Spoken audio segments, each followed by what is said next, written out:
Halo semuanya, selamat datang di analisis kita. Hari ini kita bakal membedah anatomi dari sebuah kudeta kuno yang jujur saja sangat brutal. Teks sejarah ini bukan cuma catatan berdebu yang membosankan ya. Ini ibarat film thriller politik bertempo cepat soal pergantian rezim yang penuh kekerasan dan darah. Kita bakal lihat runtuhnya dinasti keluarga Ahab langkah demi langkah. Oke, mari kita langsung selami ini. Bayangkan kalian menerima sebuah pesan rahasia, disampaikan super cepat seolah nyawa yang jadi taruhannya. Seorang utusan gelak berlari masuk, menyerahkan perintah pembunuhan tingkat tinggi ke seorang komandan militer, lalu diperintahkan untuk langsung kabur. Pesannya sangat tegas dan mendesak. Aku telah mengurapi engkau menjadi raja, bukalah pintu, larilah, dan jangan berlambat-lambat. Nah, yang jadi pertanyaan besar kita sekarang adalah, apa jadinya kalau seorang komandan militer kawakan bernama Yehu tiba-tiba dapat mandat ilahi buat membantai rajanya sendiri? Ini jelas bukan pergantian kekuasaan biasa. Ini adalah tabrakan luar biasa eksplosif antara nubuatan ilahi di satu sisi dan ambisi manusia yang sama sekali nggak kenal ampun di sisi lain. Babak pertama, pengurapan kerajaan rahasia. Sebuah operasi klandestin di Ramot Gilead.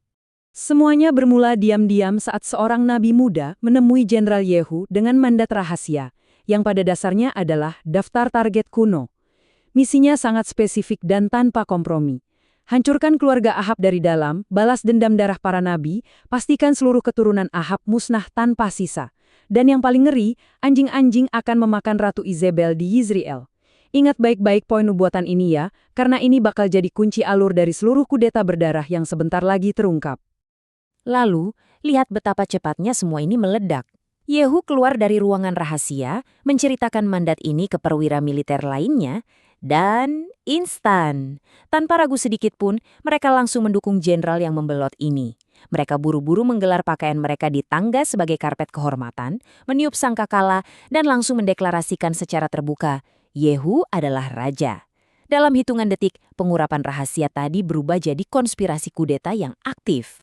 Babak kedua, perjalanan kereta yang mengamuk dan pengepungan Yizreel. Sekarang kejadiannya makin cepat dan mematikan. Yehu memutus semua jalur komunikasi biar nggak ada peringatan yang bocor. Dia melompat ke keretanya dan langsung ngebut ke Israel. Dan ini dengan sangat brilian nunjukin gimana teks kuno ini ngebangun ketegangan sinematik. Murni dari sudut pandang menara penjaga. Penjaga melihat debu pasukan dari kejauhan, raja panik, mengirim utusan pertama yang bertanya apakah ini damai. Utusannya ditahan. Jarak makin dekat, utusan kedua dikirim, ditahan juga. Pas udah sangat dekat, penjaga akhirnya mengenali gaya mengemudi kereta yang gila-gilaan itu. Pasti Yehu. Saking tegangnya, Raja Yoram dan tamunya, Raja Ahazia, akhirnya terpaksa keluar dengan kereta mereka sendiri. Di sini kita bisa melihat efisiensi Yehu yang dingin banget. Tiap kali utusan raja datang dan bertanya soal perdamaian, Yehu cuma menjawab dengan nada ancaman, apa urusanmu dengan damai? Jalanlah di belakangku.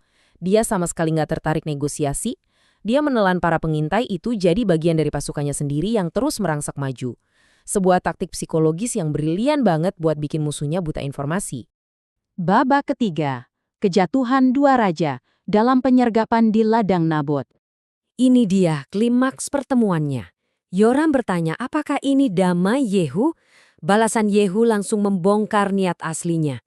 Bagaimana ada damai selama persundalan dan banyak sihir ibumu Isabel terus berlangsung? Sadar nyawanya terancam dan sudah masuk perangkap, Yoram memutar tangannya untuk kabur, sambil berteriak panik ke Ahazia, pengkhianatan. Kejadian berikutnya berlangsung sangat-sangat cepat. Kita bedah mekanikanya ya. 1. Yehu menarik busurnya dengan kekuatan penuh. 2. Anak panah itu melesat menembus di antara kedua lengan Yoram, lurus merobek jantungnya. 3. Sang raja seketika ambruk di keretanya. Dan 4. Atas perintah Yehu, mayat Yoram dilemparkan ke sebuah ladang. Brutal, cepat, dan tak kenal ampun. Dalam sekejap mata, pria paling berkuasa di negara itu jatuh tak bernyawa. Nah, yang bikin merinding dari kejadian ini adalah lokasi di mana mayat itu dibuang. Ladang Nabot. Ini sama sekali bukan tempat acak ya. Tempat ini punya sejarah yang kelam banget. Dulu, darah pemilik asli tanah ini, Nabot, ditumpahkan secara kejam dan tidak adil oleh ayah Yoram sendiri. Jadi sekarang, tempat yang sama persis secara harfiah berfungsi sebagai lokasi pasti untuk pembalasan ilahi. Keadilan yang sangat puitis dan menunjukkan kalau nubuatan itu emang nggak bisa dihindari. Tapi kerusakan ini nggak cuma berhenti di Yoram. Raja Ahazia dari Yehuda, yang waktu itu cuma sekutu yang lagi berkunjung, berbalik dan berusaha kabur. Yehu melihat itu dan langsung memerintahkan pasukannya, panah dia juga di keretanya. Ahazia terluka parah dan akhirnya mati di Megiddo. Kematian raja kedua ini benar-benar jadi bukti seberapa total dan tak terbendungnya momentum pemberontakan Yehu ini. Nggak ada yang terlewat. Babak keempat, nasib tragis Izebel dan penentangan sang ratu. Sekarang suasananya makin berat dan gelap. Target utamanya adalah sang ibu suri, Izebel. Waktu dia dengar kabar Yehu datang dan putranya sudah tewas, dia sama sekali nggak meringkuk ketakutan loh. Perhatikan apa yang dia lakukan. Dia menghias wajahnya, mendandani rambutnya, dan menatap keluar dari jendela menara yang tinggi. Dia mempersiapkan dirinya dengan segala keagungan dan martabat seorang ratu untuk satu konfrontasi verbal terakhir yang menantang. Dia bahkan menyindir Yehu saat dia masuk, menyamakannya dengan pembunuh-pembunuh di masa lalu. Tapi Yehu ini kan ahli taktik yang sangat dingin. Dia nggak buang waktu buat berdebat atau konfrontasi langsung. Dia cuma menatap ke arah jendela itu dan berseru, "Siapa yang di pihakku? Siapa?" Beberapa Kasim menatap keluar. Itu adalah lingkaran dalam sang ratu sendiri. Lalu perintah Yehu ke mereka sangat singkat, jatuhkan dia. Detik itu juga orang-orang terdekatnya berbalik melawannya. Mengerikan ya, melihat gimana kesetiaan politik bisa langsung menguap begitu aja ketika kekuasaan pindah tangan. Mereka mengeksekusi perintah itu. Izebel dijatuhkan dari jendela menara. Darahnya terpercik hebat ke dinding istana dan membasahi kuda-kuda Yehu. Dan seolah itu belum cukup brutal, tubuh sang ratu diinjak-injak di bawah tapak kaki kuda. Benar-benar akhir yang mengejutkan, tanpa ampun dan penuh kekerasan untuk seorang penguasa wanita yang selama ini punya kekuasaan absolut di seluruh negeri. Babak terakhir, nubuatan tergenapi dan dampak yang tersisa. Coba bayangkan, keheningan yang mencekam setelah semua pertumpahan darah brutal itu selesai. Yehu dengan santainya masuk, makan dan minum, baru akhirnya memerintahkan penguburan mayat ratu. Nah, poin krusialnya ada di sini. Ingat nubuatan Amal tadi? Di tanah Yizreel, anjing-anjing akan memakan daging Izebel. Pas rombongan pengubur datang ke lokasi, temuan mereka sangat mengerikan. Mereka nggak bisa menguburkannya, karena mayatnya sudah habis dimakan. Sama sekali tidak dapat dikenali. Semua ini terhubung langsung ke mandat ilahi yang jadi pemicu awal kudeta tadi. Sisa-sisa yang mereka temukan cuma ini, tengkoraknya, kedua kakinya, dan telapak tangannya. Poin-poin spesifik yang makabre ini benar-benar menggarisbawahi realitas yang tajam dan mengerikan dari akhir hidupnya.